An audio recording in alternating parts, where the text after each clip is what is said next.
Baseball is enamored with its history. That's why it's fitting that the most historic franchise in Major League Baseball history honored the United States by playing against Army at Doubleday Field, a diamond named after an 1842 West Point graduate, Abner Doubleday, who is credited for founding the game of baseball. The matchup of the Army Black Knights versus the New York Yankees is perfect. And on Saturday, the 22nd installment of the exhibition series took place at West Point in front of more than 6,000 fans. Many fans who often see the cadets representing West Point in the community came early to take in the sights, gather autographs, and enjoy the day. I always say whenever you get cadets out in a local community, it's always an advantageous situation. You know, the best the world has to offer, and you always marvel about what they represent and how they conduct themselves. But the same is true when you see people come to West Point and they walk around, they see everything that's right, everything that our country stands for.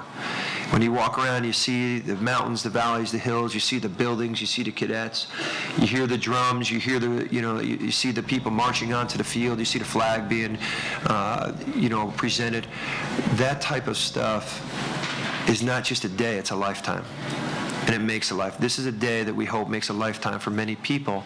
No different than me coming here as a coach and talking to many graduates of previous years and ex-baseball players. One of the first things they would say is, I remember the time we played the Yankees years ago, or the Mets, or something to that extent. The current West Point players have heard the stories too, and they understand the history of this game and what it means to be part of the next installment. Oh yeah, you definitely have to know where you're from, know where you're going, and to have them kind of initiate this and want to, rehash this rivalry that we've been having is it's a pretty neat opportunity for me to be here when it happened. Especially just bringing the game back. We haven't done it in such a long time, like you said, and there's old grads who remember this. They tell their stories about it, and I'm just glad I get a chance to have mine too. Well, I mean, it really is that special because we hear so much about it, and it's kind of part of Army baseball lore that they've played them all the time in the past. We hear about the one in, I think it was '66, where Army pitcher threw a two-hitter and lost. You hear about it all the time, and it's really ingrained in our culture. And there's pictures all in our locker room and in our clubhouse, with the Yankees and with DiMaggio and all those guys. And it's pretty special to be here, and for my senior year to be part of it again, be part of, I guess, the kickstart again, which hopefully the program will do it for years to come. That'd be really nice. Coach Sotolano would agree, as he cannot picture a better pairing of teams in the nation. The thing that you always you remember about the Yankees is just the class and the tradition.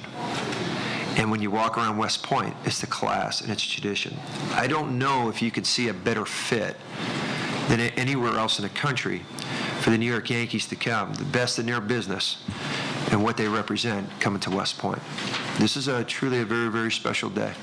It became even more special for the Patriot League's reigning pitcher of the year, as Coach Sotolano penciled him into the scorecard as the starting pitcher. Rowley didn't throw a pitch because of the Black Knights' 4-game series against Navy starting on Sunday, but he was honored to be introduced as the starting pitcher. I just found out, he just told me, he told me to go look at the lineup card, and I'm slotted in it at once. I'm the starting pitcher today, and I won't throw a pitch, I won't even warm up, but it'll get announced. And he said he kind of did it out of respect for me and what I've done here, and the career that I've had, and that was really special. I really appreciate that. It was really special for him to tell me that.